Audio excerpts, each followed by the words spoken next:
Welcome, everyone. Welcome to this discussion on 6 damaging phrases that you need to delete from your parenting vocabulary. So this meeting that we are having right now is part of our monthly parenting series. We also have sessions on neurosemantics, relationship, and meta coaching. Some of you are here for the first time, and there are others who have joined these sessions before. Whether you are a first timer or a regular, I bid you welcome, and I encourage you to interact in the discussions later. For those who have not met me before, I'm Mazuki. I'm a neurosemantics trainer and meta coach. I also represent Malaysia on the international leadership team of the International Society of Neurosemantics.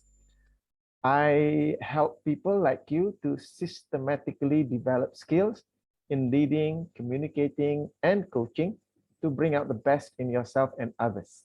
By actualizing that, you can experience an exceptional quality of life filled with happiness, creativity, and fulfillment. In the 60 to 90 minutes together, we'll be discussing on the 6 damaging phrases that you need to delete from your parenting vocabulary. Why? Because these phrases are psychologically damaging to children. And as parents, I know that you will not want that to happen to your children. I will be covering topics, 2 topics at a time, and I will pause for discussion after each main point. This is to enable you to give you the opportunity to ask questions, to comment, or contribute. And especially if you can contribute, that will be useful for everyone here. Also, to remind you that my style is to be light and humorous. So if I laugh or smile, I'm never laughing at you, but at our silly human qualities. My purpose is to lighten things up, to reduce being serious and be more real. There are quite a number of you in the room already, so I would like again to say welcome to Daniel, to D쏘ᴍᴜ, to Dr. Shakir, to Manisa. I'm seeing you again this evening, to Zarif, Guat Cheng, Sarah, Wei Fang is here. Good to see you. And Atira, are you joining us for the first time? Atira? Oh, there are 2 Atira, Ulul Azmin. So which is which? Now I get I get confused there. And also to Mark. So welcome to all of you. It's a pleasure for me to be seeing you again in this session. The inspiration for the topic that we are discussing this evening is from an article written by Catherine Pearson. That she entitled her article 6 Psychologically Damaging Things Parents Say to Their Kids Without Realizing It. So what we are doing this evening is to go through these 6 phrases, and we'll be unpacking them from the neurosemantics perspective, which is coming in from the structure of human behavior and noticing how does these 6 phrases impact another human being from the structural perspective. So that's what we'll be doing. And by the way, just to mention that I read around, research for topics that will be useful in this context for parents, because I want to know them. So this is one of the topics that I realized, wow, this is something that is useful for me to know. And I hope that it will be useful for you too. Okay, so as an introduction to this topic, I would just like to mention here to assure you that most parents, many parents, including your parents and my parents, don't set out to say hurtful or harmful things to their children, but it happens. As a parent, you may be tired, stressed, frustrated, and at your wit's end. Maybe they've broken the lights again with a tennis ball or something. Or maybe your son is stubbornly refusing to finish his bath, even though his fingers have turned to prunes. Have you notice your children, they stay too long in the bath, their fingers all shrivel like prunes. Or your daughter may be blissfully ignoring you about picking her clothes because she's just focused on her Barbie doll. Without realizing it, you may be parenting the way that you were parented, which took an enormous emotional toll on you. Have you ever been taken aback thinking, I sound like my mom or I sound like my dad? And sometimes that's what we as parents do. We model how our parents parented us, and then we parent our children in that way, and only to come to a shock that, oh dear, I'm also causing the same things that my parents were doing to me. We parents are trying our best, but sometimes, a lot of times, we fall short. That's why it can be helpful to know some of the potentially damaging phrases parents often resort to without realizing the impact.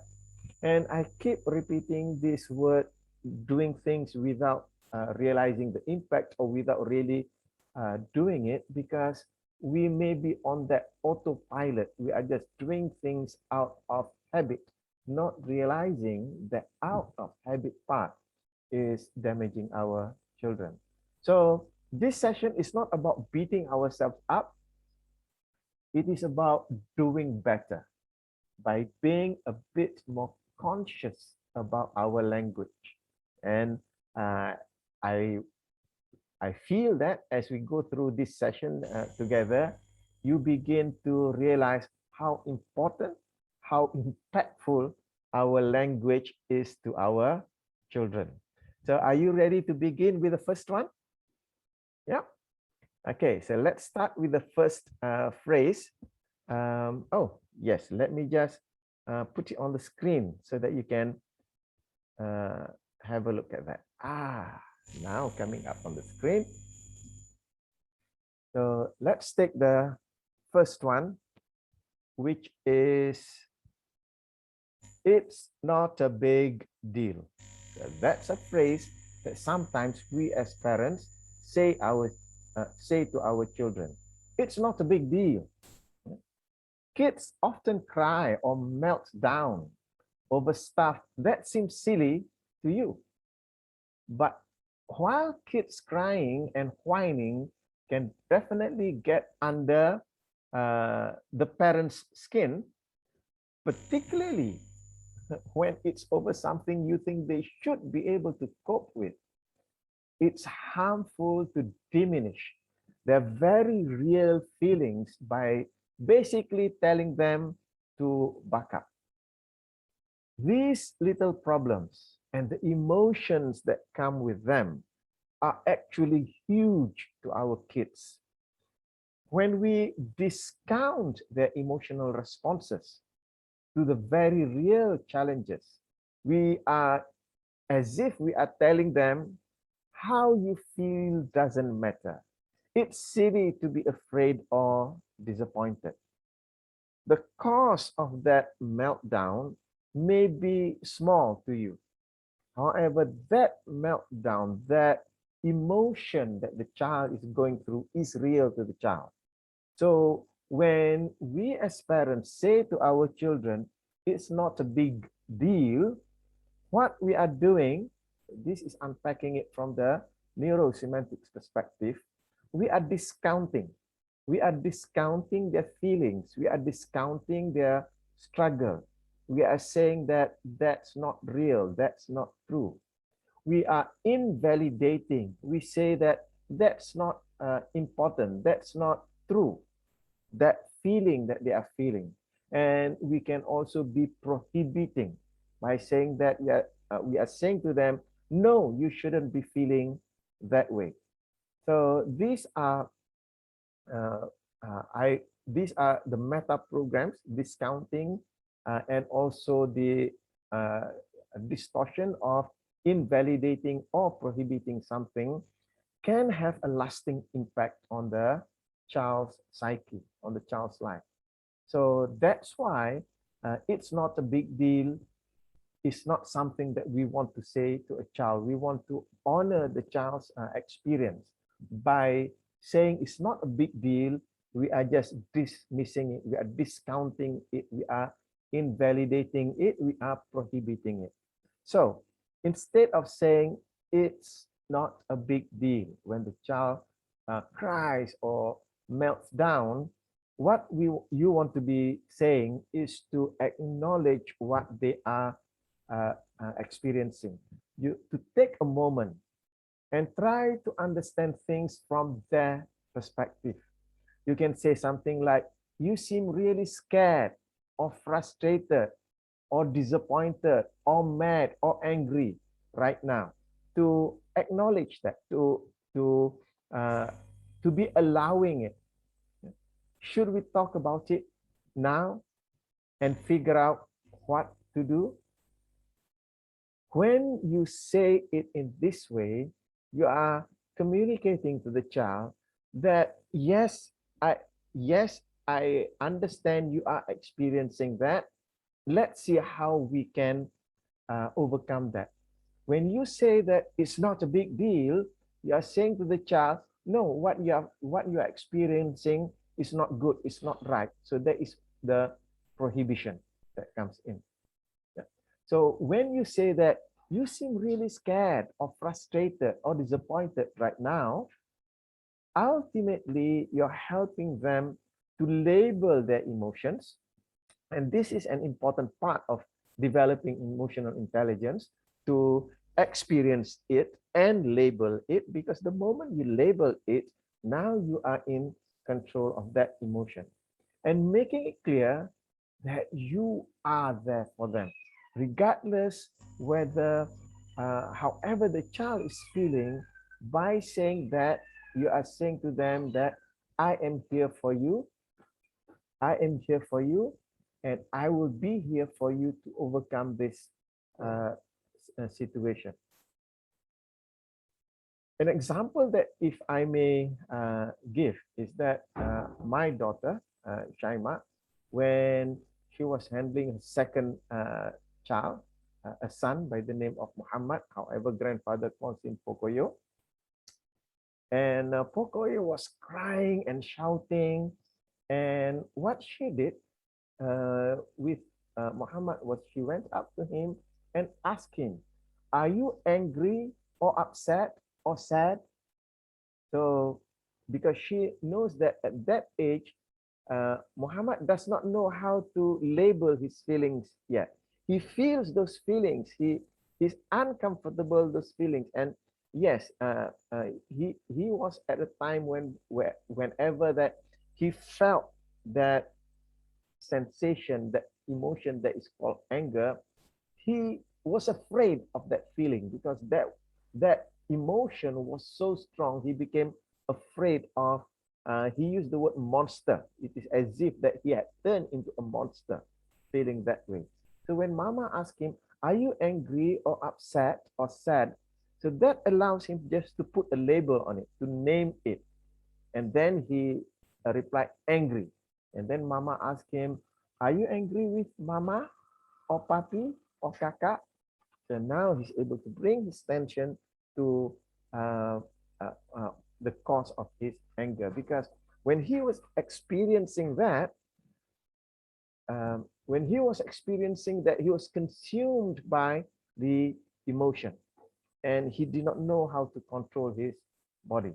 So instead of saying it's not a big deal, you go into the noticing, the acknowledging for the child that what you are experiencing, it's what you experience. It's okay. So let us handle this together. Okay. So that's the first one.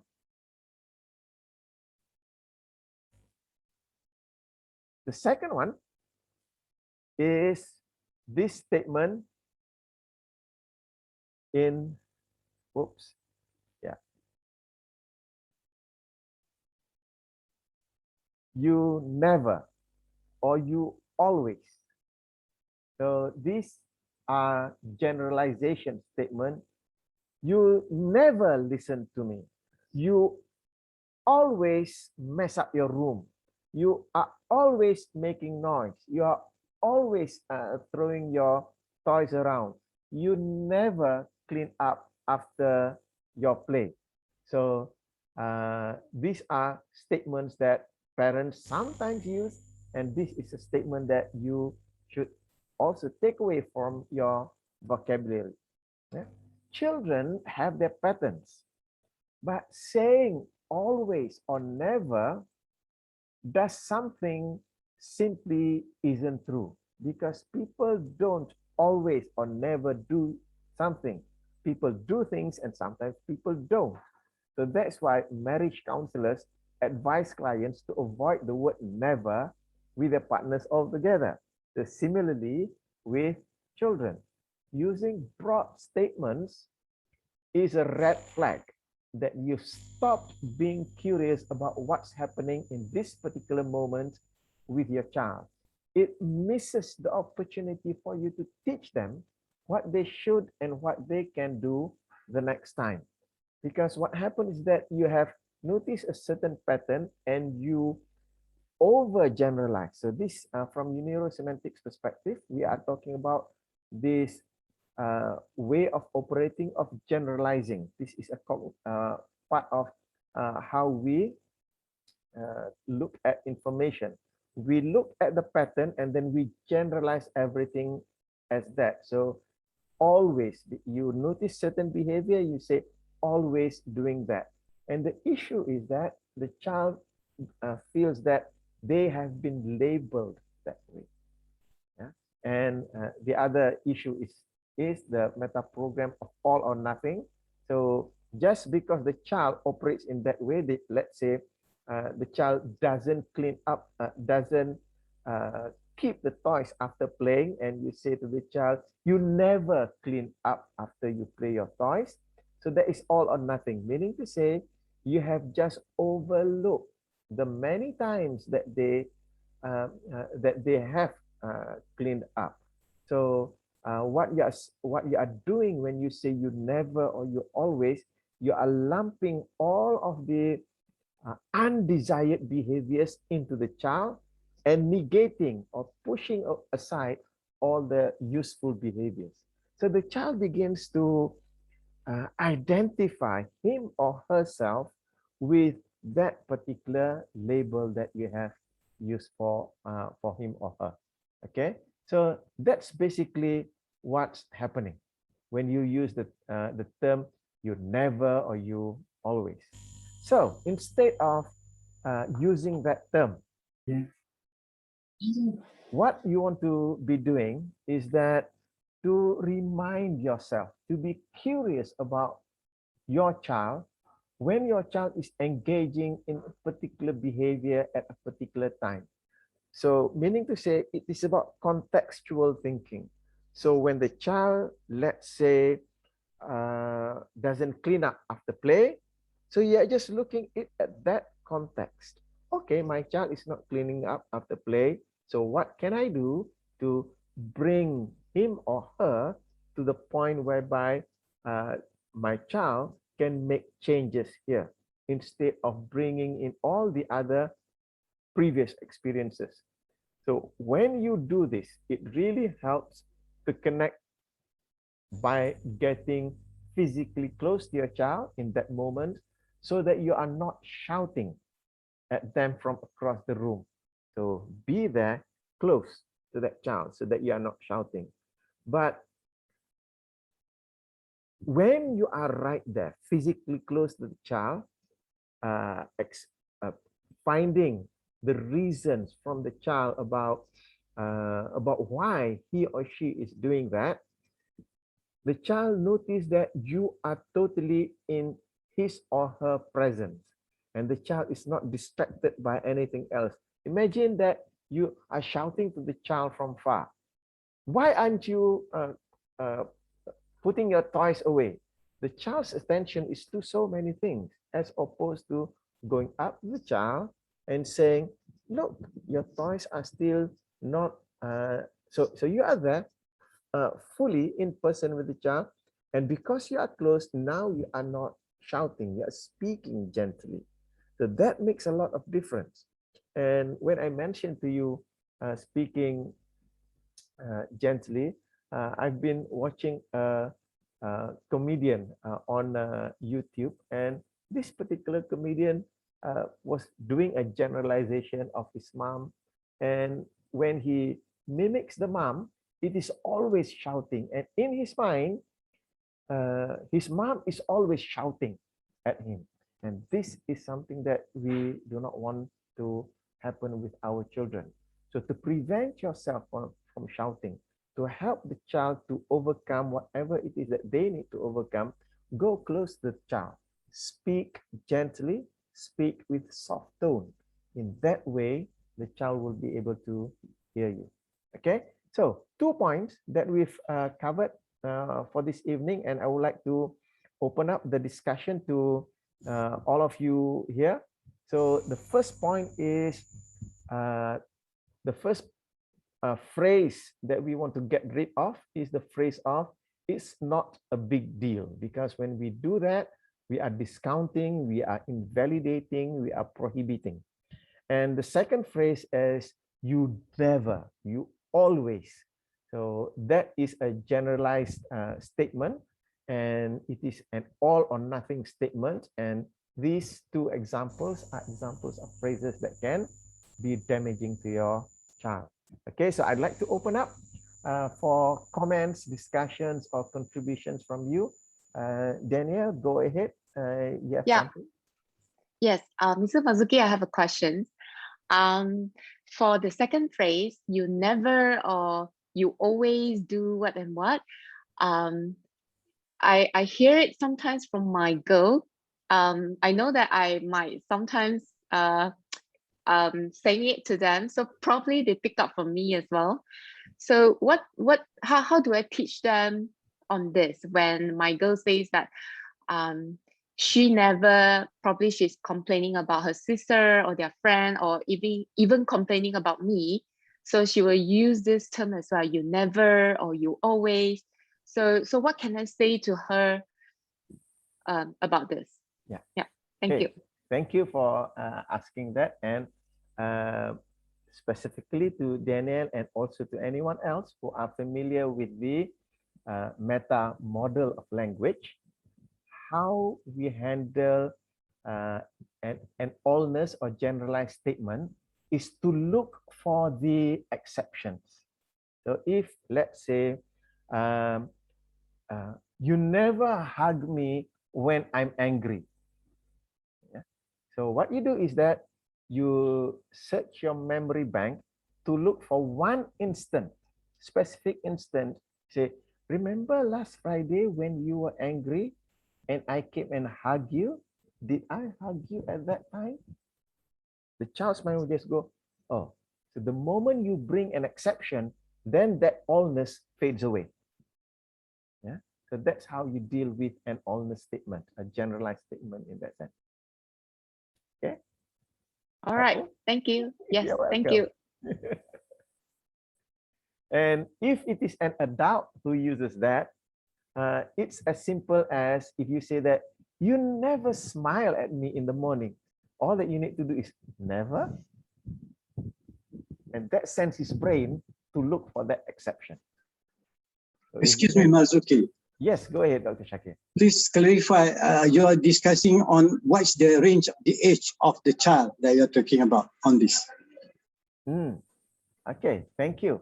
So this is what I'm mentioning here right now is general in the sense that all of these statements, typically the parents will say to the child, I was about to say about 5 and above. However, I've heard this sort of statements go to children who are smaller than that.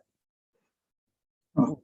when I remember that, it just fills me with sadness actually, because children below the age of 5 to say this sort of statements, it will be much more damaging to them. Yeah, but I have had experiences with respect to that. Yeah. So yes, the context that we are talking about over here, these statements, you want to not say to your child, starting from the time that they begin speaking, from about the age of 1, and typically these statements are frequently said to children between the age of 6 to 12. So they are frequently said to these children. Yeah. So thank you, Dr. Shakir. Anything else? Dr. Marzuki? Yeah. Yeah. Because after I listen to the first two phrases, right?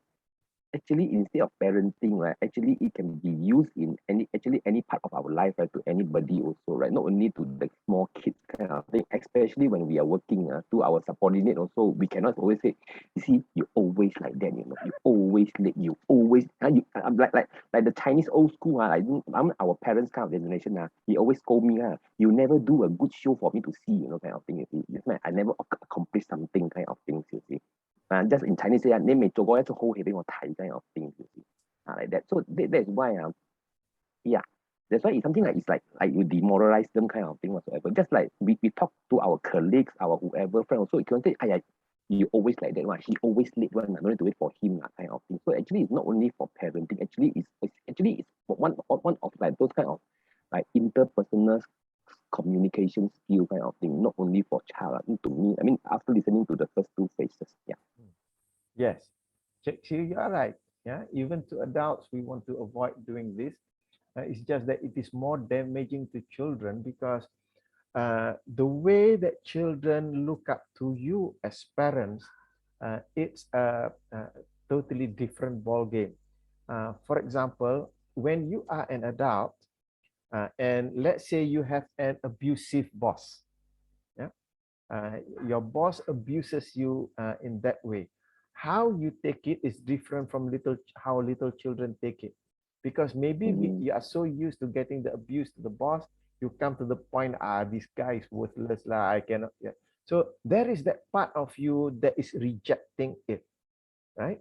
So it's just that if you are put into that situation over and over and over again, after some time, it can really bring you down.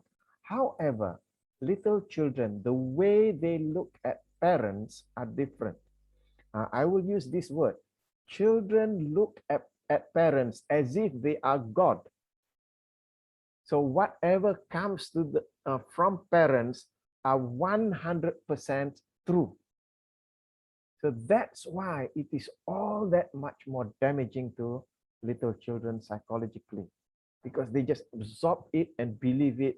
Yes, that's about me. So that's why it is more damaging when we say it to children. Yeah. Hey, can I share something? Yeah. Please. I think it's the mindset of like a Chinese teaching, right? It's like parents think that by discounting their kids, they can get more out of their kids. They can force something out of the kid. So even at the elder age, like even in our age, right? If you do something like good for your parents tend to not praise you or don't say anything about it, because they still have this mindset about, I want to get you to be better by not telling you that you're good. So this is something that I think parents have to take away from themselves. And I feel like all this, like, these are the things like Cole say, right, that we won't say that to adults because we respect when we speak to adults. But when we speak to our kid, we don't have equal respect. That's the reason why we are saying all these things to our kids. Yeah. So if we like treat them like adult, right, maybe it's easier to say the right thing to them. Yeah. Thank you, Manisa. It's about respecting. It's about respecting. And for me, my approach is that every human being, no matter what age they are, because they are human beings, I respect them. And I speak to them in a respectful way. Now, probably I got this from my mother. She was a school teacher in her lifetime, and with the school children, and she handles children standard 1, 2, 3 this year. And you know, some children, they have titles to their name, titles like Wan or Tengku or Tuan. And my mother would address the children according to the title. If the boy's name is Tuan Rosli, she will call him Tuan Rosli instead of giving him a nickname. And probably that's what that's how it impacted me. That here a teacher, a full-grown adult, giving due respect to little children. What more, when we become parents, we need to give due respect to our children, and know that our children they don't belong to us. They don't belong to us. They belong to the universe. We are just guardian for a short period of time. So that's why we give respect to them accordingly. Yeah. So thank you for bringing up that issue, Melissa. Okay. So let's move to another 2 points, and then we'll discuss on the next 2 points.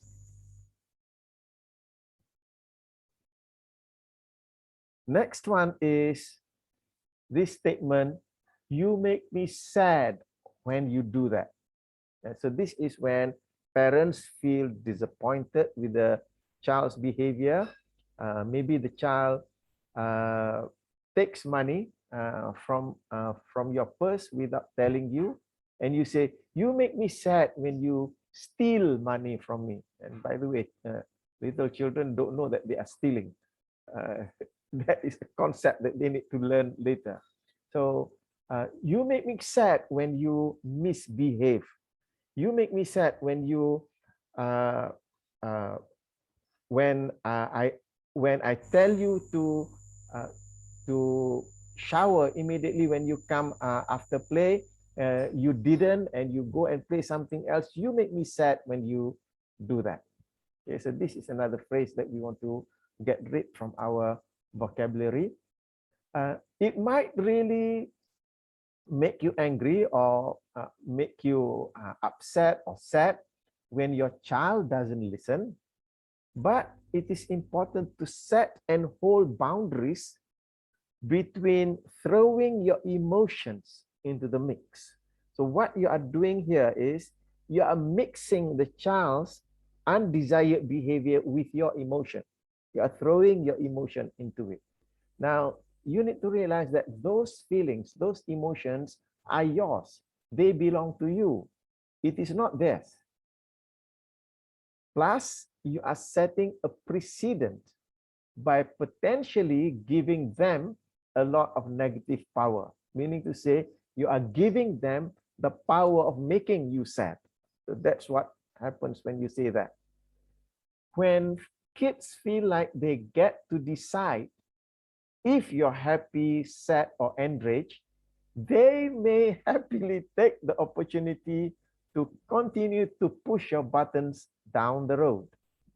And even when they're out of your house, this mindset can damage future relationships and set the stage for them to manipulate others to get what they want.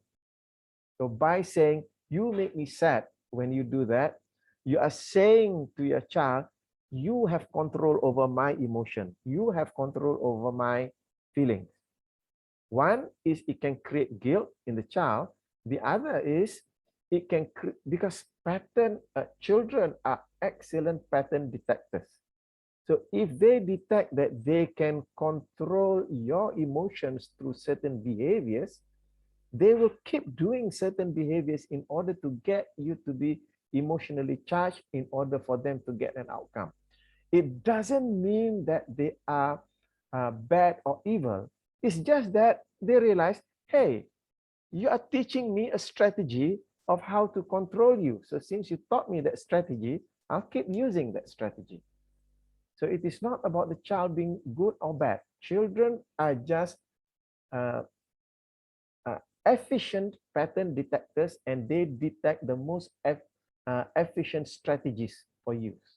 Okay, so from the neurosemantics perspective, what we are looking here is the word is, there is no clarity of the power zone. When you say something like "you make me sad," when you do that, you are removing the boundary of the power zone. Now it becomes blur. Now that you cannot see where is the limit of the boundary of the power zone. So for those of you who are not familiar with what I'm referring to as power zone, is our powers are our thinking, feeling, and our saying and doing. There is a limit to our ownership. So I'm responsible for what I say and do. In my interacting with you, I am not responsible for what you say and do. I'm not responsible for how you think and feel. So that's the zone. Now, when you say that you make me sad when you do that, you are telling the child that, oh, you can come into my power zone and use my power of feeling. Yeah. So what you are doing is that you are creating a blur bit of the boundary of powers. And also what you are teaching the child is responsibility, that you can take control of my responses. So this is also another aspect that is unhealthy for the child. And the other is, it is about laying blame. When you say to the child, "You make me sad when you do that," you are blaming the child for your emotions, and that is also an element of throwing guilt. You want to control the child using guilt of your feelings. So the child will, a child that grows up catching guilt, when they grow up, they will find partners who keep throwing them guilt so that they can catch them. So that is a long-term effect of that. So what do? We want to set boundary so that they know where the boundaries are. Let's say you have been telling them, don't jump on the couch, jump on the floor. The couch might break, and they keep jumping on the couch. Of course, they like to jump on the couch because it's very soft, right? So they keep jumping on the couch. So instead of saying, "You make me sad when you do that," what you do is that you say, "It's not okay to jump on the couch." Then give them an option. Would you rather play quietly in the house or go outside? So you are giving them choices about their behavior. Instead of throwing the blame of their behavior on them, throwing the blame of your feelings on them, you tell them what is the behavior that is not desired, and then giving them options for a new behavior. Okay, so that's the third one. And moving to the fourth one is this phrase, "You should know better." Ooh, this is also a damaging phrase, and I've come across children as young as 2+ being said those things. You should know better. Yeah. Things like, why didn't you go to the toilet to pee? See, you peed on the floor. You should know better than that. Okay. So when you say something like "you should know better," what you are ultimately trying to do is guilt and shame your child into changing. So that's at the back end of saying something like "you should know better." Yeah. But when you try to throw guilt or shame your child, in order to change, that puts the kids on the defensive, which makes them even less likely to listen. And the other is, it also undermines their confidence, because if the parents say, I should know better, and then the child realizes that I don't know. So by you telling you should know better, what you are saying to the child is, you are not competent. So that will undermine their confidence. So if we tell our kids they should know better, yet clearly they didn't, we are sending the message, you are too dumb or immature to make a good decision. And that is not something that we want in our children. We want them to be able to grow and learn things in the right way and make mistakes when they don't know things, and not to guilt or shame them when they don't. And of course, little children don't know a lot of things as they are growing. From birth to 2 years old, 2 to 6, 6 to 12 years old, there are lots and lots of things that they don't know about. So that phrase, you should know better, is really damaging to them. From the neurosemantics perspective, how it impacts is, it impacts the meta program of responsibility. So when you throw that phrase, you should know better, it pushes the child to be over responsible instead of healthy responsibility. On one side is under responsible, on the other side is over responsible. Right there in the middle is the healthy one, to take responsibility for your thoughts and feelings, for your saying and doing. That's what you are responsible for. Apart from that, outside of that, you don't have that responsibility. So when you say you should know better when the child doesn't, it is as if you are telling the child that you should be responsible for the things that you have yet to learn. So it makes the child, it puts the child in this situation to take on him or herself responsibilities that are beyond them. Another meta program that is affected is the meta program of self-confidence. So I mentioned this earlier. Self-confidence is when a child does something successfully and realizes that, hey, I can do that. And that creates that confidence in self. So when parents say you should know better, you are saying to the child, you are incompetent, you are unskilled, you don't know enough. So that causes the self-confidence to drop, causing the child to have that complex about self. I am not good enough. Right? And the other issue that we notice is this behavior of guilt throwing. And as I mentioned, children who grow in the environment where guilt is thrown at them, what happens is that they get into that meta program of looking for guilt to catch.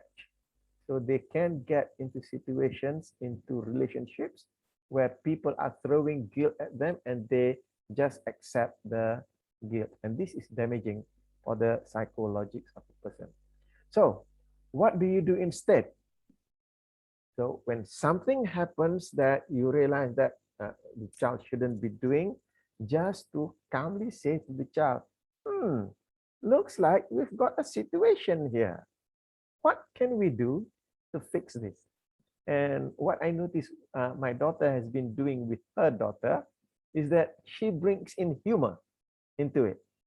So when her daughter does something that is unexpected, so she brings in humor into it. So things like, it looks like we have a situation over here. Isn't that funny?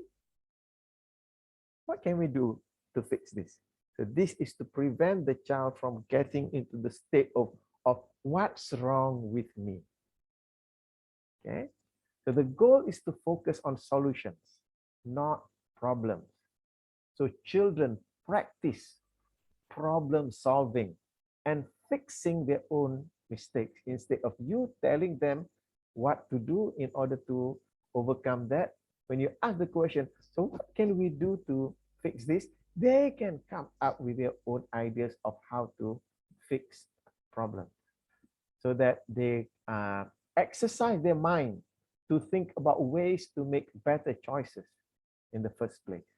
And be ready to be amazed at the wonderful creative ideas that your children come up with.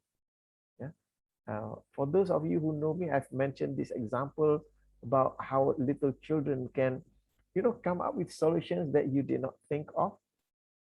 I was funning around with my granddaughter, the eldest one, Azara. I call her Grasshopper. I think she was about 6 years old at that time. So she was, her body was still small, and she was doing the straddle, the split. Those of you who know gymnastics, you can do that straddle or split. And grandfather just being the fun guy, the funny guy. So I attempted the straddle, and I acted as if I'm stuck. Yeah. So I said, "Oh, help me, I'm stuck." So I acted as if I'm stuck. So with the intention that she can come and help me, and yay, we are having a fun time. Now, my thinking was she'll come around my back and pull me up, and I'll be unstuck, right? That's how we are thinking. But she was a 6-year-old with a small body. Do you think that a 6-year-old with a small body be able to bodily lift an adult? However, she had her own solution. She looked at me, smiled at me, went down on all fours, crawled underneath my spread open legs. She crawled underneath me and arched her back so that she pushes my backside up, and that released the stress. You see, giving her an opportunity to solve a problem allows me to notice, wow, this girl is really thinking about how to solve problems in her life. So it's about giving our children the opportunity to learn from problems. Don't fix the problems. Let them come to solutions, because we are training them on problem solving, fixing their own mistakes, and to be able to make better choices in life. Okay, so those are the second two points that we are sharing. The point, the phrase, "you make me sad when you do that." So that phrase impacts the power zone and the responsibility meta program, because we are teaching the child to lay blame and to throw guilt. And the other phrase is, "you should know better." That impacts the meta program of responsibility and also self-confidence when we throw guilt. So I'd like to open discussion to anyone who's ready to ask questions or to give comments. Just unmute yourself and just go ahead.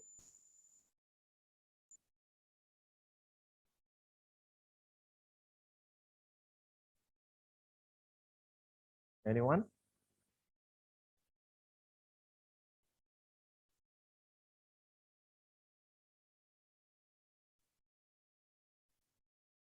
They're good with that?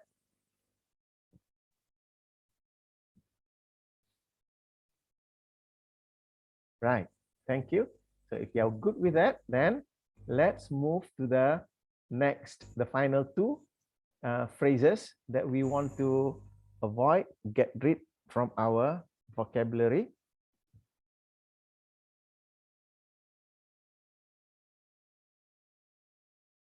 Okay, this is another phrase. Just let me do it. When do parents use this phrase?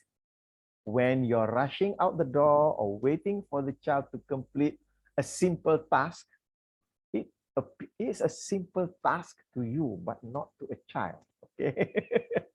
So waiting for your child to complete a simple task that is seemingly taking forever, your instinct is might be just to take over, to get things done quickly. But try to avoid doing that if you can. Because when you notice that the child is struggling to finish a task and you say, just let me do it, you are in fact telling the child, you're not capable of this. So I need to get involved. This is both discouraging and really frustrating. Imagine that were you and you were super close to being able to do, say, your own zipper or tie your own shoes and just needed a few more times to try. And suddenly dad swoops in and stops you in the track. How would you feel? So similarly with the child, trying to complete that task, just about to complete that, you come in and say, just let me do it, and you do it for them. Imagine the kind of frustration that gets created in the child. So what happens over here is it impacts, again, these two meta programs. The meta program of responsibility. Yeah. The healthy meta program is responsible for your own powers. Now, when you step in and say, just let me do it, what happens is you are pushing the meta program of the child to the meta program of under-responsible. So the child may grow up thinking, oh no, this is not something I can do. I leave it to my parents. I leave it to others. So what you are training your child is you are training your child to be under-responsible. They don't take responsibility for their lives, and they might lay blame on other people. You are not, you did not teach me. That's why I don't know how to do that. Okay, and also it impacts the meta program of self-confidence. Yeah? Instead of having healthy self-confidence, the child begins to go into that feeling of low confidence. Yeah, because, well, I'm not capable. Mom has to step in. Dad has to do things for me. So that creates that low self-confidence in the child. So instead of jumping in and doing things for your child, you need to breathe. Breathe in the sense that slow down and give your child the time they need to complete the task. Or at the very least, be clearer about why you have to rush in. Let's say you have to rush in. So you can say something like this. I'll help you just this once since we are running late, but let's work on it together later.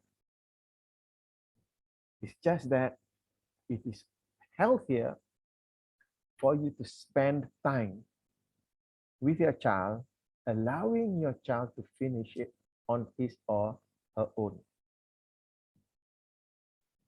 If the child can accomplish it, you can ask, do you need any help? When the child says, yes, mommy, help me, then you step in, but don't just budge in like that.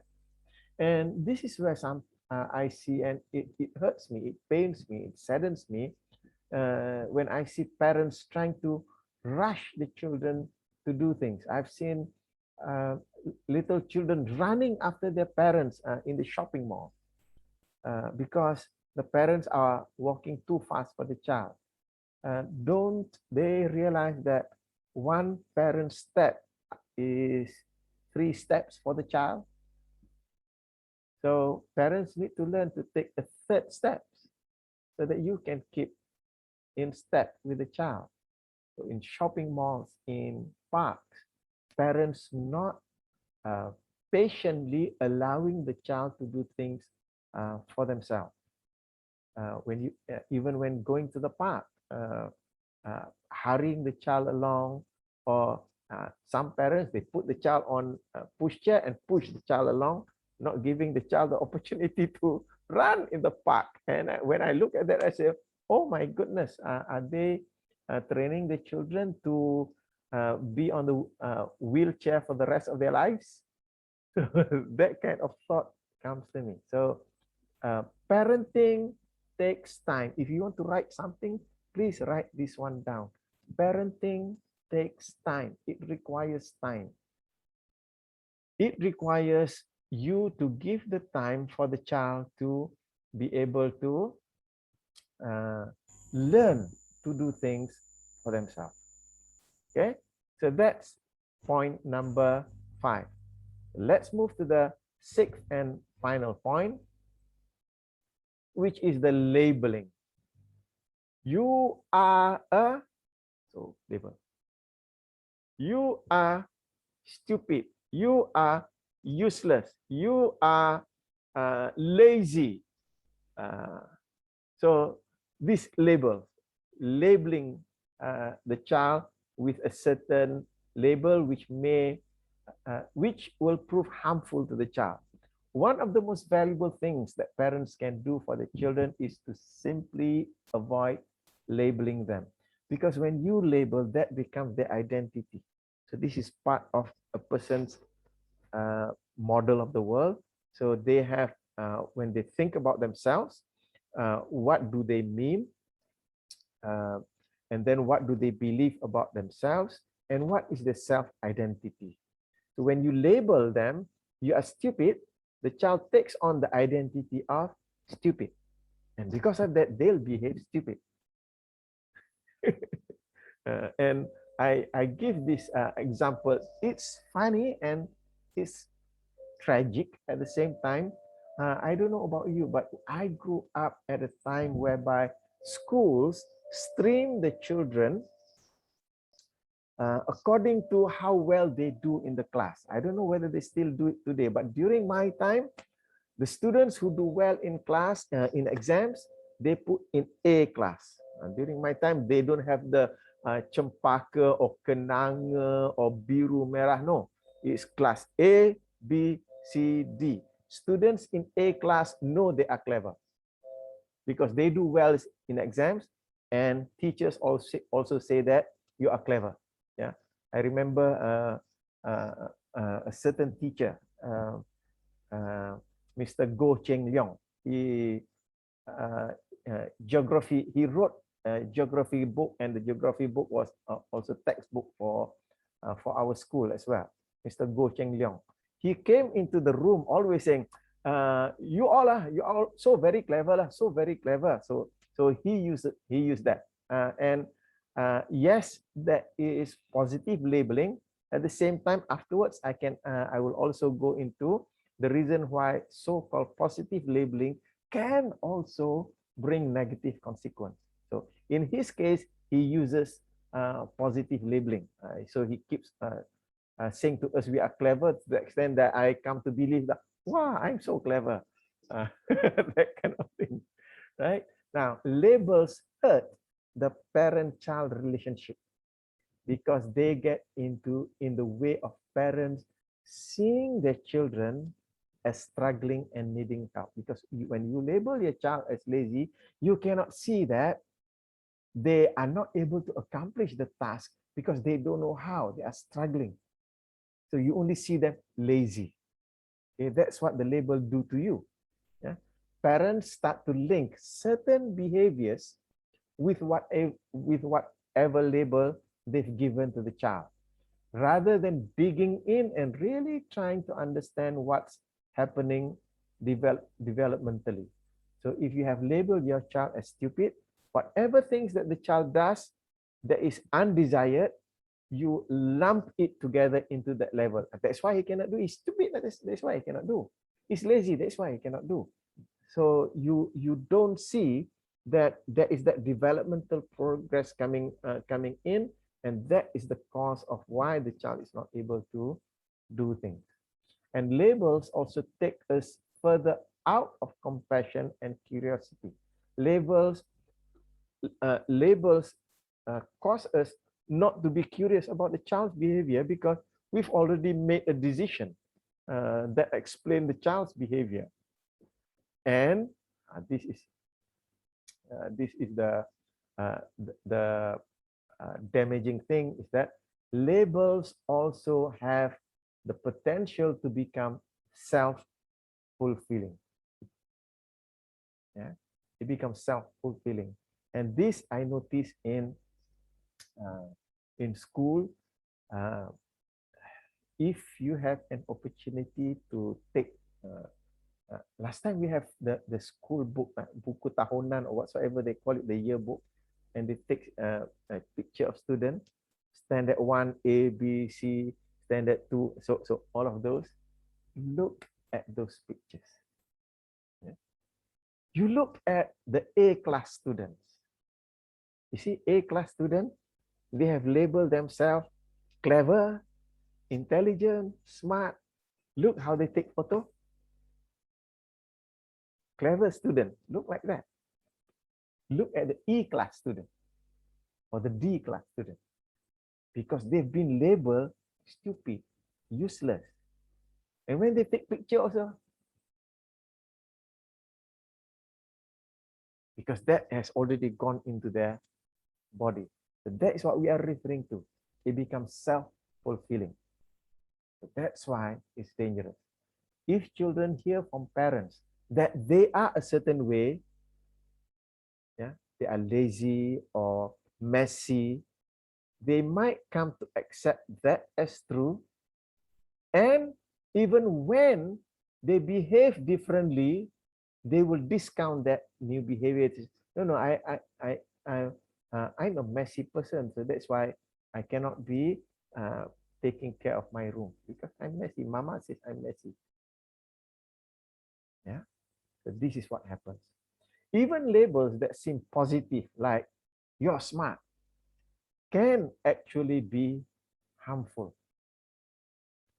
When we say you're smart or you're athletic, we are telling our child the only reason you did on that test, you did well on that test, is because you were born brainy.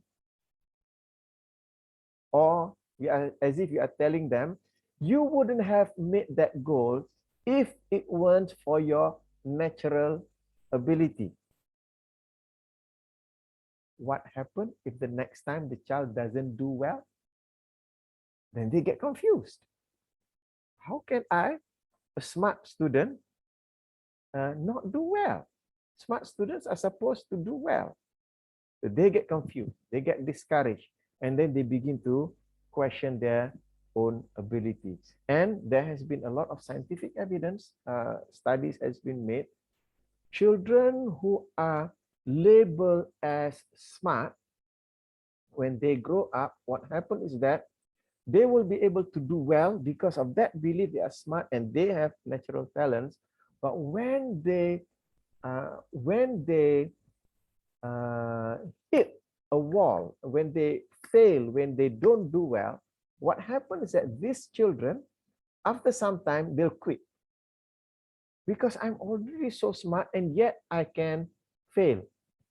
So there's nothing more that I can do. However, that same study, children that have been labeled as hardworking as compared to smart, these are the people that when they fail in life, they will get up and say, okay, I'll do it again and again and again and again, because the key is hard work. So be careful about that labeling, even it so-called positive labeling. So when you want to label a child, don't label the child, you label the behavior. Yeah, so this is where, from neurosemantics perspective, we say separate person from behavior. You put the person as unconditional. You are unconditionally good. You are you have potential within you. Now, you did well because you worked hard for it. You practice. Notice how you practice for it. Notice how you did your homework before the exam. So you worked hard for it. So separate person from behavior. Because when they go through life, they go through hard times, they know that they can overcome any hard time through effort. Yeah. So what we want to give attention to is the effort, the behavior, not the person. So this is where the difference between self-esteem, the person, and self-confidence comes in. Self-esteem is about the person to esteem self fully and unconditionally, confidence based upon competency. So when you attribute a child's success to his competency, and when the child doesn't succeed or fails, the child will say, oh, the reason why I fail is because I'm not competent enough. I just need to learn more in order to be competent, and I can succeed. So that's the impact that will happen. So what you want to do is whenever the child puts in any effort, you applaud the effort, to congratulate the effort, not the outcome. Yeah? For example, the child readies for exam, studies for the exam. So what you do is to applaud that effort of studying for the exam. Whatever the child gets out of it, that's another another element altogether. Do not link it together. Yeah. Yes, working hard for an exam will lead to getting good results. Yeah. Don't link the good results to being clever as a person. Link the good results to the effort. So you applaud the effort and do whatever that you can to avoid labeling your kid as anything good or bad, because people are neither good nor bad.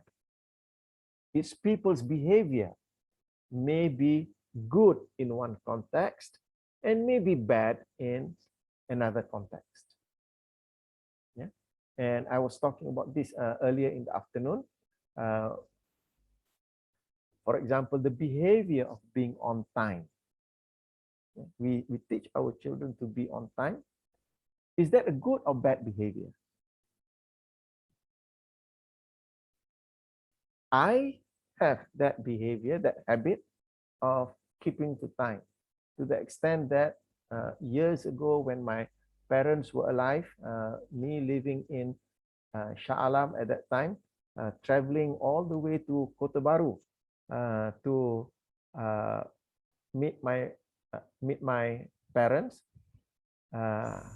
I was being the sergeant major to be on time. That we will leave house by 6 in the morning and we'll reach Kota Baru by 2 in the afternoon. And I would schedule how many stops that we need to make and how many minutes per stop in order for us to be on time. What I didn't know was that by doing that, my wife and children were stressed all those years. Every time it's time to go home for holiday, they are stressed because of my wanting to be on time. It is only when they grow up, become adults, only then they tell me, and I said, oh my goodness, I didn't realize it. It's just that when I realized it, in 2008, I was attending the neurosemantics trainers training in Auckland, New Zealand, and I said to my wife and my daughter, why don't you join me after the training so that we can go for a short holiday? And at that time, I know that my being on time has been so stressful for them. So when they join me for holiday after my NSTP, I shifted my timeline from being always on time. I made it less important. This is in NLP, we call it through time. Yeah, through time meta program. And until today, they say that that was the best holiday that they've ever had because I wasn't rushing them. Okay, so this thing about behaviors and people. People are neither good nor bad. Just because of a certain behavior that they do, we label them.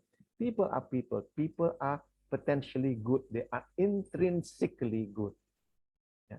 It's the behaviors that may be good in certain situations, that may be bad in other situations. So that's why we want to avoid labeling our children in that way. Okay, so in these final 2 points, we talk about the phrase "just let me do it." That is a phrase that we want to get rid of from our vocabulary, because it causes our children to become under responsible and to lose their self-confidence. And the other one is labeling, you are a so and so, because when you label that, the child begins to take that label as part of their identity, and it becomes a self-fulfilling prophecy, and the child begins to behave according to that particular label. Okay, so those are the final 2 points. So I'd like to open up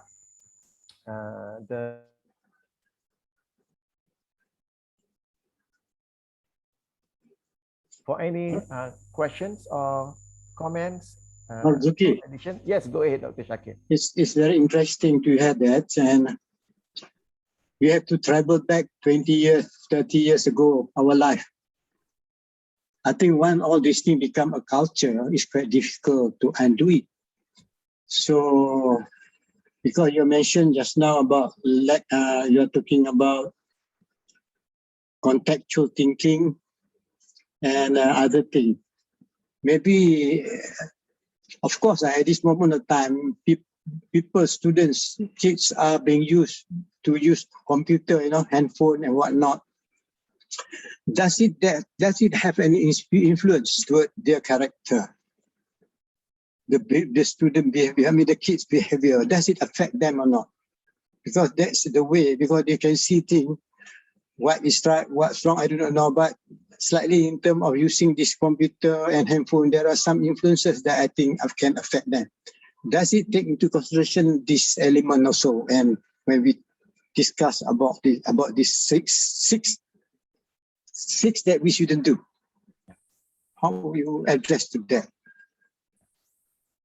So thank you, Dr. Shakir. That's why from, I would say, from a parenting expert's point of view, when it comes to phone or TV or any media that we have right now, parental guidance is a must.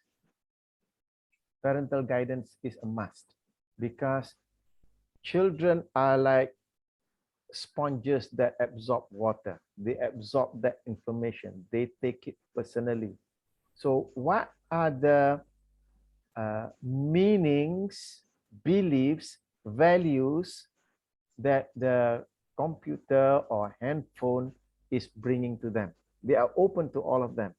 So that's why I would say with children until the age of about 12, parents need to guide them in their viewing, because that is the time the belief process is ongoing for the child.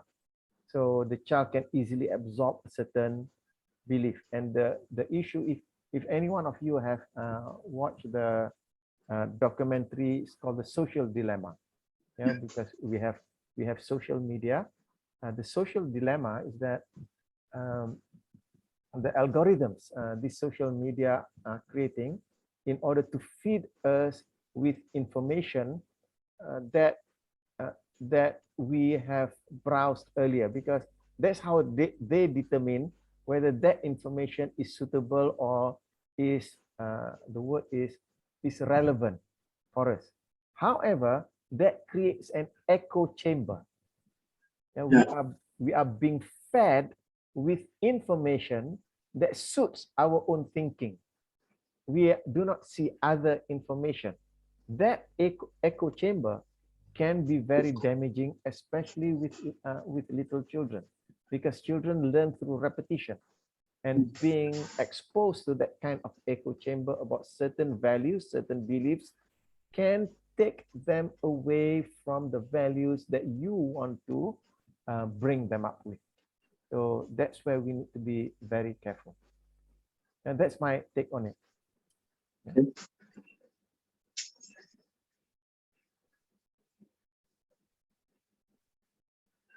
Dr. Anwar, good to see you. Glad that you're able to join us. Yes, thank you, Marzuki. I finally got out of the other meeting. Thank you. Thank you for joining us. So anyone else?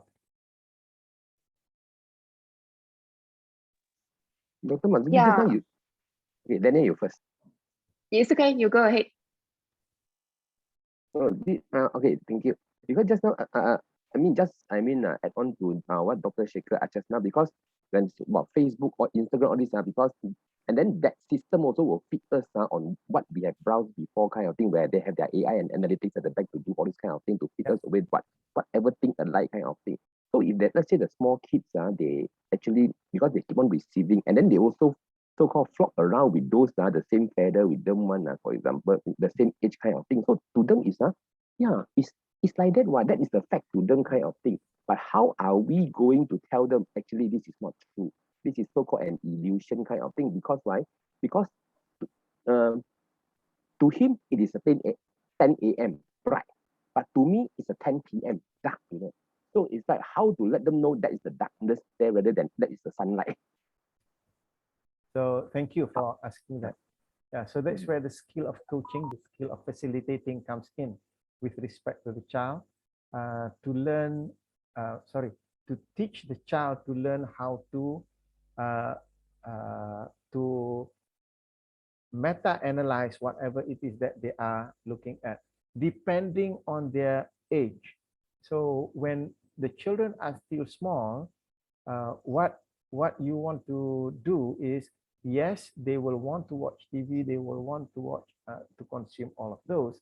What you do is you allow them only to consume material that conforms to the values that you bring, and at the same time to coming from I would say an advice from Edward de Bono. He says, read random and read wide. So what you do is you expose your child to a width of information, not just one particular viewpoint, to open up to multiple viewpoints. Yeah, for example, in the context of, let's say in the context of racism, in the context of racism, to let them be exposed to viewpoints, let's say in the context that they have been exposed to racism, different. My grandchildren, they have not been exposed to racism. So that's why one day when Grasshopper was about 7 years old, a friend came up and asked her, what are you? And she don't know how to answer. And then her friend said, I'm Chinese. What are you? So in her mind, okay, my friend speaks Chinese, therefore she's Chinese. So she answered, I'm English, because she speaks English. Okay, so let's say your child has been exposed to racism. So what you do is that expose your child to other viewpoints.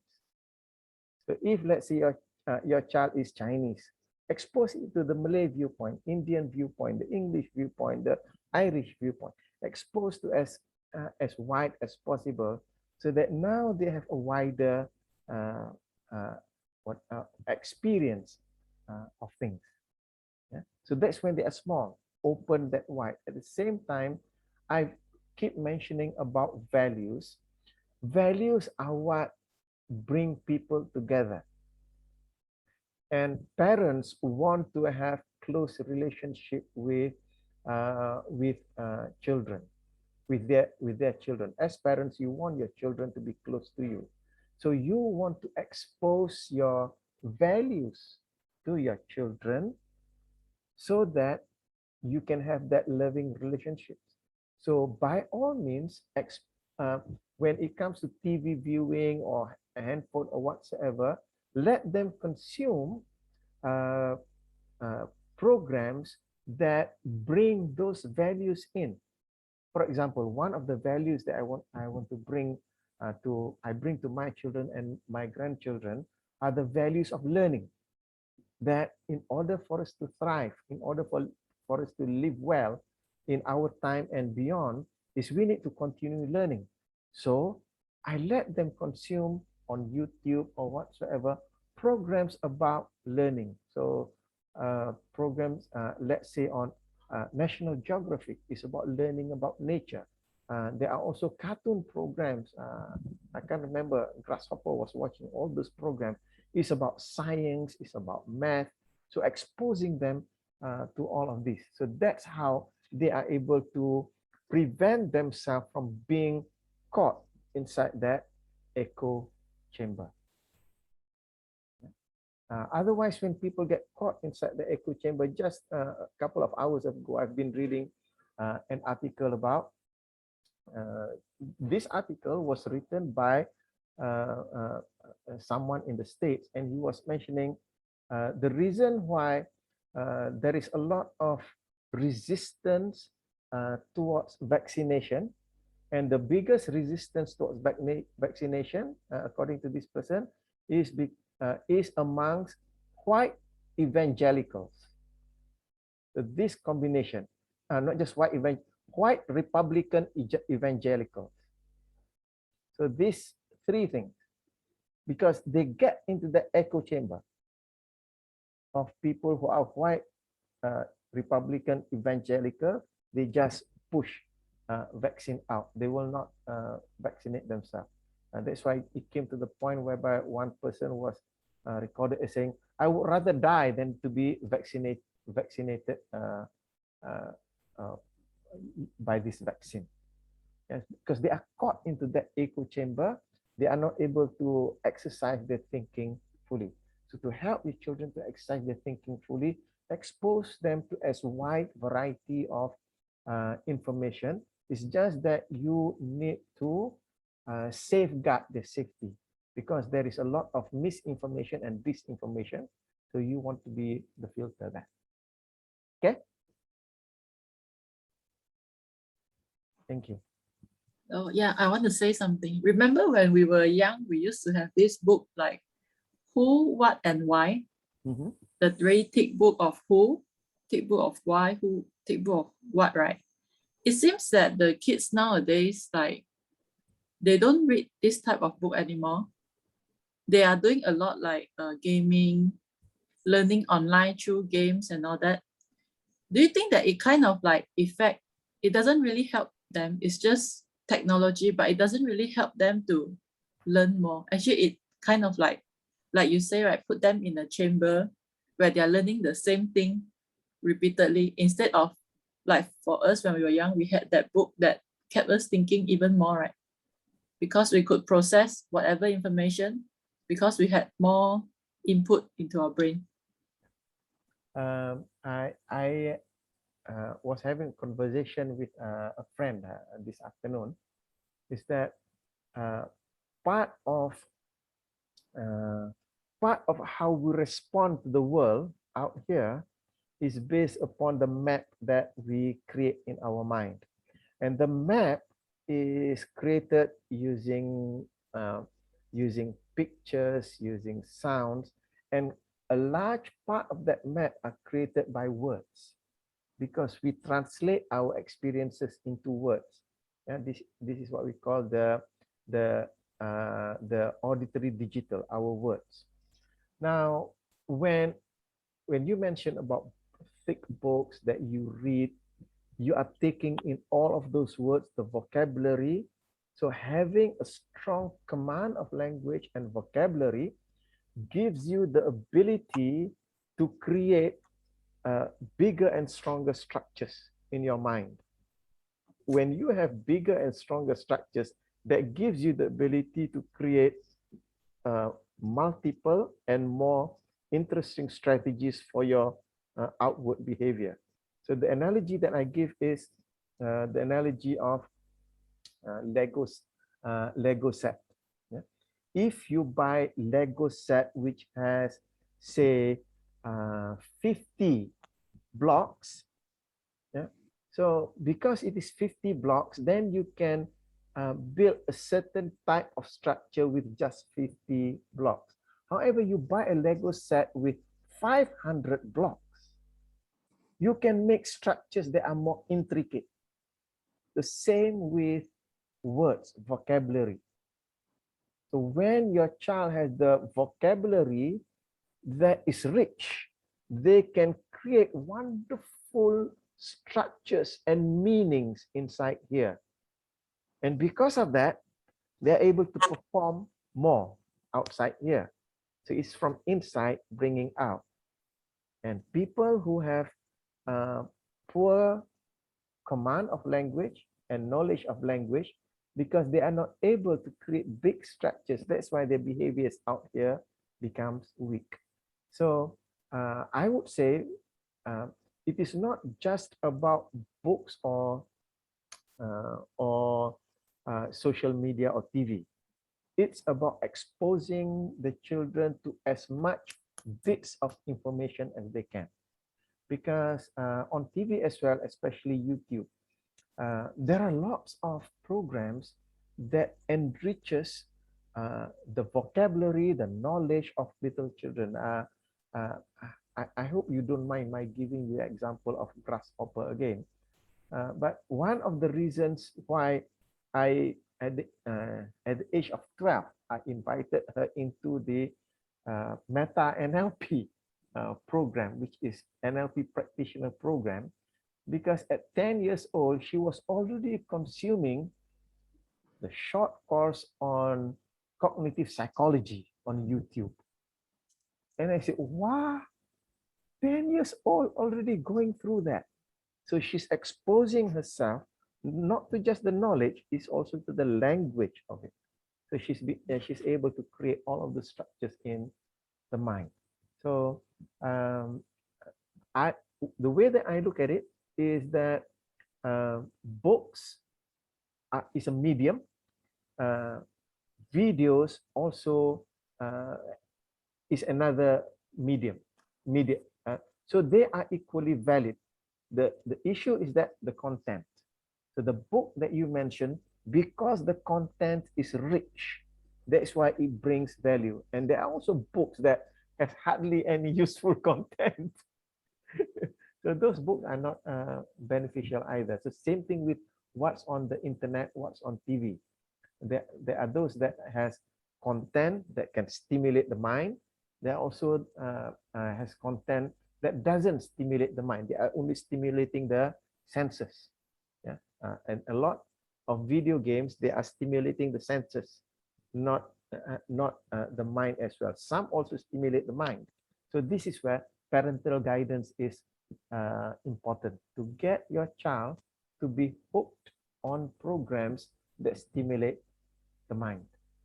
Yeah? Because once they do that, you can leave them be. Like grasshopper, we can leave her be.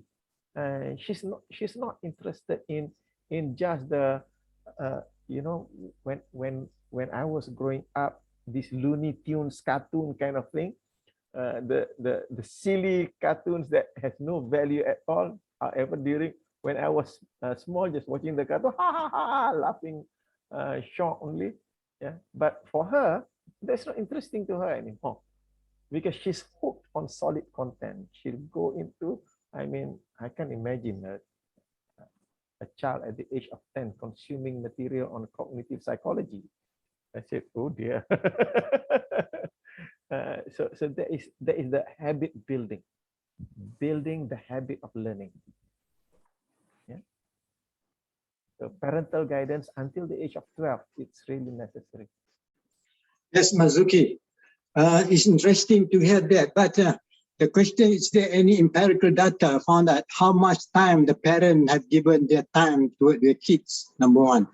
And number two, they are being exposed to all this, I call it multimedia, right? And they've been using Mr. Google all the time if they have any difficulty to find the answer. But let's go back, well done, we as a parent, how long or when can have the time? Because everyone have the time. And secondly, we are talking about empathic matter. So when we are talking to our kid, we must be able to have this empathic listening capability and be able to understand the attitude. As you spell out the 6 things just now, the parent must be able to understand in terms of semantic, the meaning of those words that discourage or encourages their kids.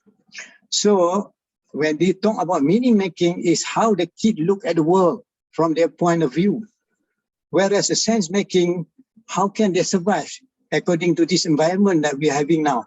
So as a parent now, those things come back to us. Which one would you like to address on this issue? It's interesting, the 6th thing that we shouldn't do or speak. That is very practical. But what I'm looking now, you can be in control when there is a certain age. As they grow up, you are already no more in control. All right. So the question is, if they are being exposed to the way we want to do, but when they go outside then our control, then it can turn out to be other way around. Can you follow what I'm saying? So it's then that the culture, the public, due to what I call it social pressure. So the whole thing can change, When they go up from the home, they go to university, they go wherever the lodging or university, I think anywhere outside of your house, it is out of our control. And that's why we must have a very close monitoring of their behaviors, their attitude and whatnot. So that's why if you're talking within a certain range, yes, we can do that, certain range of age. But when they go higher than that, then we are control of that. So if you come to this, what comes to your mind in addressing this issue, so that what we expect the kid to be in the next 10 years, 15 years might be different than what we hope for. Okay. Thank you, Dr. Shakir. That's very deep that you have gone over there. What I can say is that as you are saying that, the thought that comes to mind because we were talking about TV, social media and all that. Yes, we allow. I was talking just now about what is it that the children can consume. However, I need to also take a step back, because what Dr. Shakir mentioned there reminds me of this thing that I need to tell you, that whatever media that we have there, that is complementary to what we are teaching and training our children to become. Yeah, they are not there to replace. The primary role of the parents is to bring up children. Don't let whatever tools out there replace you. You use those as complementary. Okay? So when parents look at the tools as replacement, that's when the children overconsume from that. So that is why I mentioned to you many times, parental guidance. Parental guidance not only refers to what they consume on the media, it also refers to how much they consume, when they consume, and that has got to be in line with the child's developmental stages.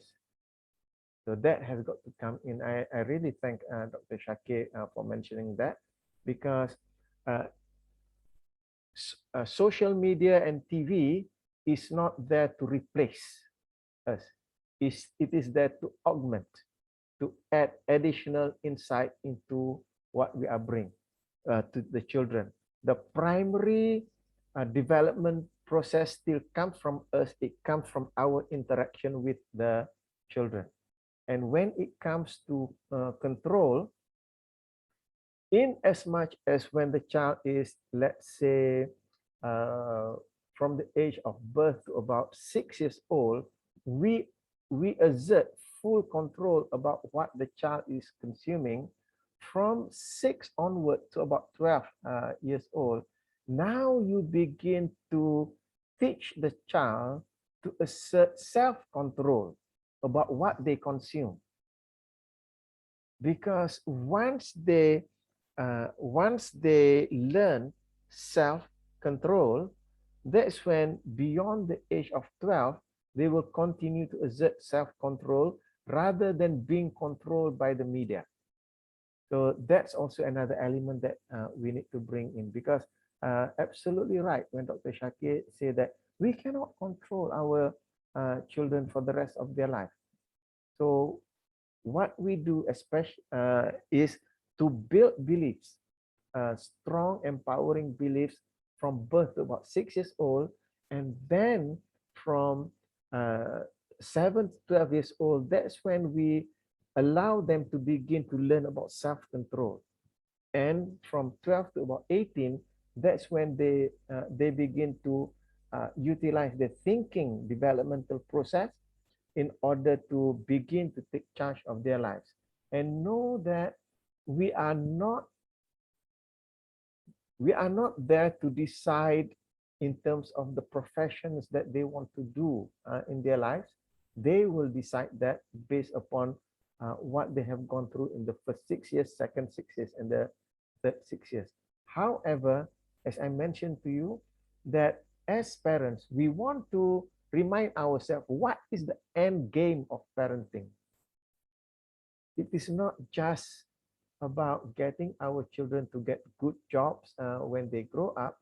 It is also to implant in them, so for them to recognize what are the behaviors, habits, characteristics of a person who is self-actualizing, who is becoming a person who is valuable not only to himself, but also to the people around him and also to society.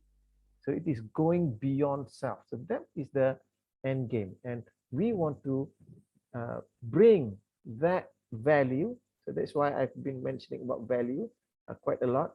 Bring that value from young. Bring that value from young. So to the extent that when it came to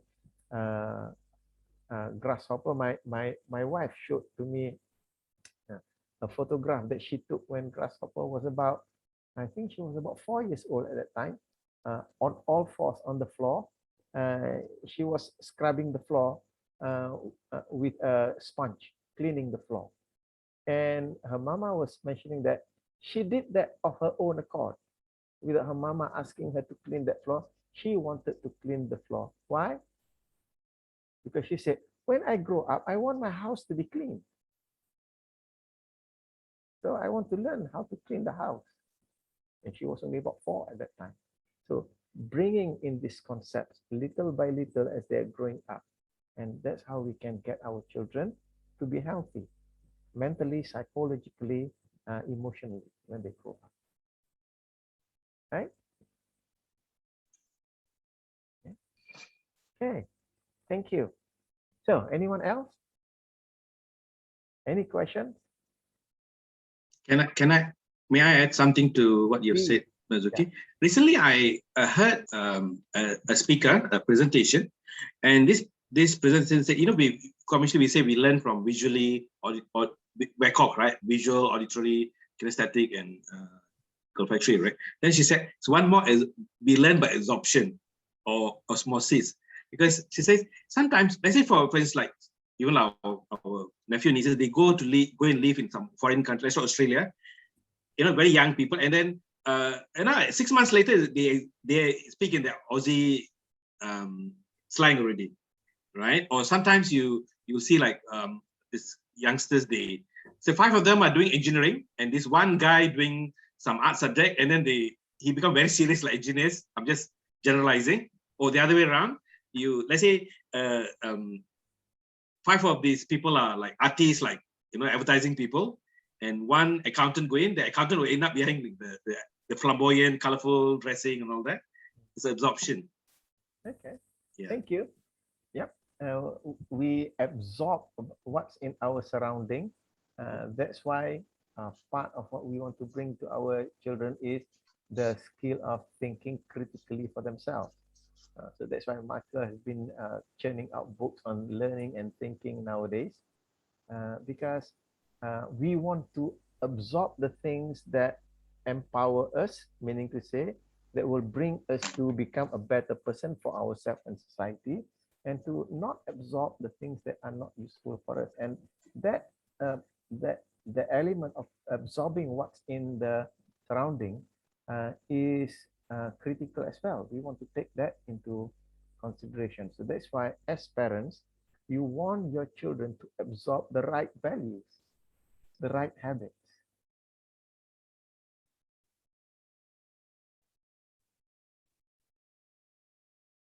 Can I add something? Basically, right, it's not just the parents, it's everyone around the children. That is the main issue. When we are saying all the right things, and if your family members or your helper is saying all the wrong things, I think it also, like, you can't get full, like, positive or the right absorption. Yeah. So that is something that we have to deal, as parents, we have to deal with. Yeah, there is saying, I can't remember whether it is an old Eskimo saying or what. The saying is that it takes a village to raise a child. It's just that nowadays the world is the child's village. So we need to be aware of what they are exposed to. Okay. So we are at 9:47, coming to an end over here. Before we end, I'd just like to get some, I would say, words to hear the words coming from each and every one of you. What it is that you can take away from this session that we have this evening. So I'll just go through one by one, one or two words from you. I'll start off at the bottom of my screen.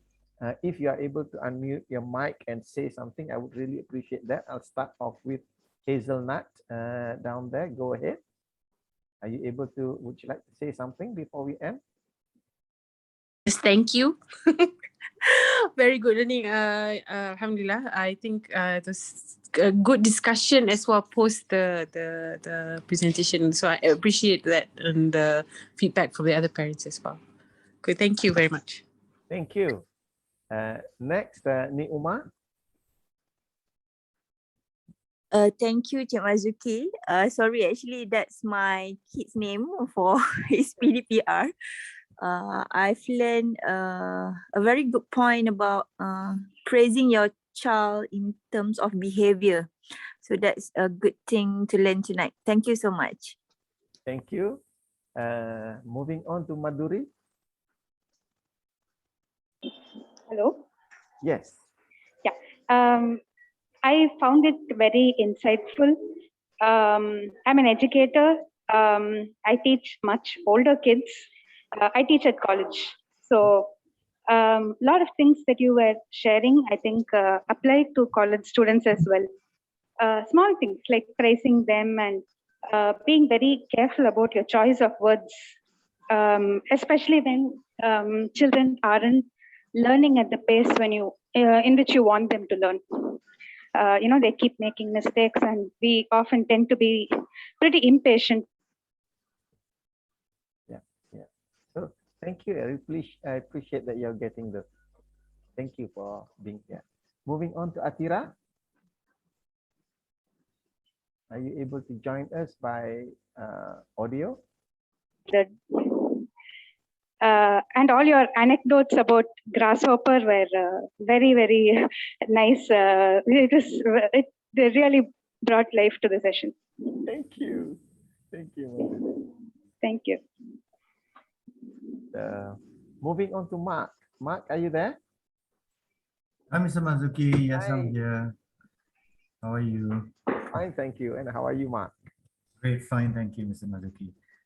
Thank you for the session again, Mr. Mazuki. It's been a pleasure. Totally enjoyed it. We've got a bit of thinking how Deirdre and I can improve ourselves as parents.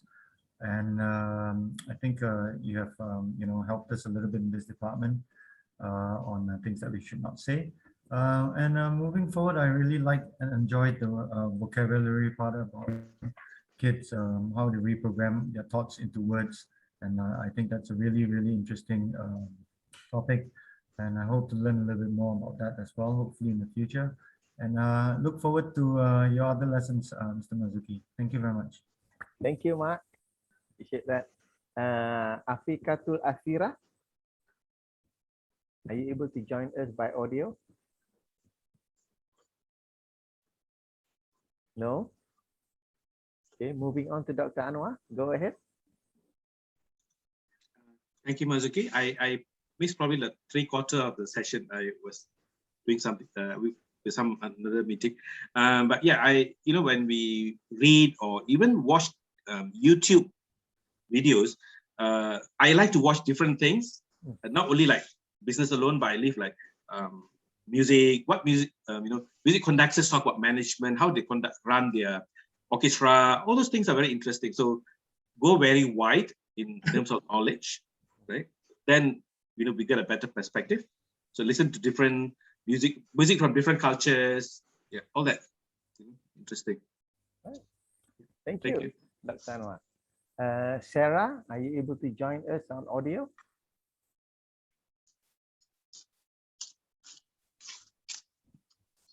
No? Moving on to Wifang. Go ahead, Wifang. Hi, Mr. Marzuki. Hi. First of all, thank you so much for this session, and it's really a fruitful session. I should think of how to fine-tune my words to communicate better with my daughter now, because she's actually growing out, and actually she's really like a sponge, absorb very, very fast, and also very, very quickly on those things that adults talk in front of her, or even the things that she watched. Yeah, so I think this is good for me to eliminate some of the vocabulary that I shouldn't talk in front of her. Yeah, thank you so much. Right. Thank you, Wifang. And Guat Cheng, over to you. Thank you, Marzuki. I think the information or the knowledge that you share today is very useful. It's not limited to parenting only, but we can apply it on our daily life or workplace or even leadership as well. Yeah. Thank you. Thank you, Guat Cheng. And Zarif, go ahead.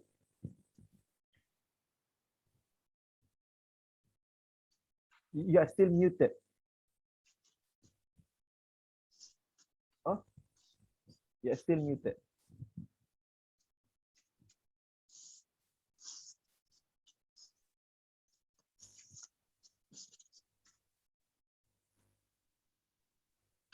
Tak dapat. Okay. Sayang, but Alhamdulillah we are able to see you, just cannot hear you. It's okay. We can't hear you because you are still muted. Okay, maybe you cannot access your microphone or whatever. That's okay. I'll move over to Daniel. Go ahead, Daniel. Hi, first of all, thank you, Marzuki, for tonight's sessions. I have learned a lot. And just to share that, what Dr. Anwar and also Melissa has mentioned, that actually the influence, the words coming from adults to our children is not only from the parent, ourselves, but also coming from the people around us, especially school. Yeah, so I always wonder if teacher were to also learn about this topic and NLP, how wonderful it would be, and in the journey of the child when they are growing up. Yeah, so I think for our part, coaching comes in handy in the situation like this when we are talking about damaging control. So because sometimes damage may not come from us, but come from teachers and outsiders. Yeah, so that's my thought. Thank you. Thank you, Daniel. And Melissa, you're still muted. Thank you, Marzuki, for giving us such a wonderful session. I really enjoyed this session, and I feel like the one thing that really hit me about the 6 things that you mentioned, right, is labeling our kids. sometimes we tend to feel like labeling might be giving them positive, encouragement and things like that. So that really hit me, because I realized that my younger daughter thinks that she's really pretty. Yeah, because my mate and all of us will say that she's pretty and all that, like, because she's really cute. So I realized that she's doing things that, like being different and like being vain and all that. So I have to watch out on that. And I want to share this with my husband so that we are both on the same line. My mate as well now. Yeah. So what's really important is, like, I feel like, we just try our best and learn to respect the kids. That's something that will change immediately. If we respect how they feel as a person, what they say, instead of being impatient and, look down on them because they're kids, right? Then it would really bring an immediate change instead of remembering everything that we learn only. Yeah. Wow. That's a lot. That's a lot. Thank you very much. Thank you. Appreciate that. And Dzoᴍᴜ, go ahead. This session came 16 years late for me, because my kids now already 16 years old. Actually, I have done all the 6 phrases quite frequently last time. Yeah, and also, but of course, there are 3 things. Okay, first thing is I've done the 6. I have mentioned the 6 phrases quite frequent. Okay, in the past 16 years, kind of thing. Okay, and second thing is, actually, whatever you say just now, verify what I did is correct, kind of thing. Because why? They cannot be praising the kids too much, because they thought that, wow, I'm so good, Then suddenly, once they feel failure, then they become strawberry, That's why nowadays, why so many strawberry kids or the marshmallow kids is because the parents make them cannot take any criticism, and also always think that they are the best. Like I think the recent one, the my final year project score 90%, that one, that fresh grad kind of thing, ask a few thousand for their first job kind of thing. This is, I think, that is the thing, just have too much praises to him, because that he's the best in the world kind of thing. So that's why I think we shouldn't do that. And then number 3 is, the kids are like a sponge, absorb, very strong absorption, and absorbs very fast and a lot kind of thing, a big capacity. Because why? Because I remember my son got 2 incidents. During his like standard 1 or standard 2 kind of thing, he tried to tell me just now what happened to him, like something like, I took the pink color chair from there to here kind of thing. In that sentences, he used 4 languages to tell me that sentences. In English, mixed with VM, and then Mandarin and Teochew. Yeah, so that's why he can mix and spin very fast kind of thing. And second thing is, and also is like, he shocked me the very first time when he went to the secondary, from primary he went to secondary school. It shocked me now when I heard him swear the first time in Cantonese, which I never speak Cantonese to him. At home also, normally we watch English movie and all this kind of thing. Although we also watch Hong Kong movie kind of thing, but the foul word he swear it out is the very Malaysian one, not the Hong Kong style one kind of thing. You see. So that's why, as you say, it's the osmosis from the environment. They absorb everything very fast kind of thing. Just about less than 2 months time, he swear is so natural, kind of thing. Yeah, that's the thing. So that's why I learned. Thank you. Thank you, Dzoᴍᴜ.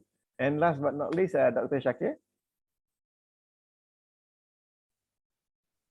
Okay, thank you very much, Marzuki. All these 6 phrases that you mentioned, we shouldn't use for the kid. I think this is so applicable to the adult. Right. Secondly, sometimes we tend to be too much or protective to our kids, And when we realize at the time, because of our attitude, make them behave in a certain way. And all this that we discuss here, some already become a history. For those yet to come, it can be applicable for the future. But we are looking now at the trends of our community and the way we speak. Sometimes when people present the way they speak, now when we put this thing, we have to think before we speak. You have to be conscious. You have to be mindful who is in front of you. and then you will be comfortable. So we cannot generalize that everyone are the same, because everyone have different feeling, focus of attention, like and dislike, whatnot. Same thing to our kids. But the question now, when we go to school, we have to adopt to the school what the school want, not suitable for the kids. That's another thing. Yeah, sometimes they dislike mathematics, but therefore then you must take mathematics. If you fail mathematics, you fail the whole thing. Just fail one mathematics only. So all this boils down whether which one hit until I don't know. But this is very good discussion. It opened up our mind, opened up our attitude with things. We become more relaxed than before. And lastly, what I would like to say, the more open we are, the more welcome to us, the more we listen. The idea is listen, listen, listen.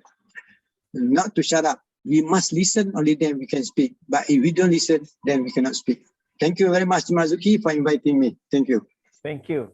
So with that, I would like to say that I really enjoyed this session. Even though it's gone up for 2 hours already, we intend to be maximum 1.5. But the discussions, the comments that come from you to me, those are truly very valuable. So I appreciate that very much. And I hope you have gained something useful for yourself. And I look forward to seeing you again in any of our sessions in the future. So with that, thank you very much. I hope you have a good night, good evening. And may God bless you. Keep yourself safe and healthy. Assalamualaikum warahmatullahi wabarakatuh. And everyone, good night. Thank you very much. Goodbye. Thank you. Thank you. Thank you. Bye. Thank you. Thank you. Bye. Thank you. Ya. Alhamdulillah. Zarif tak dapat dengan suara because you ada problem dengan video.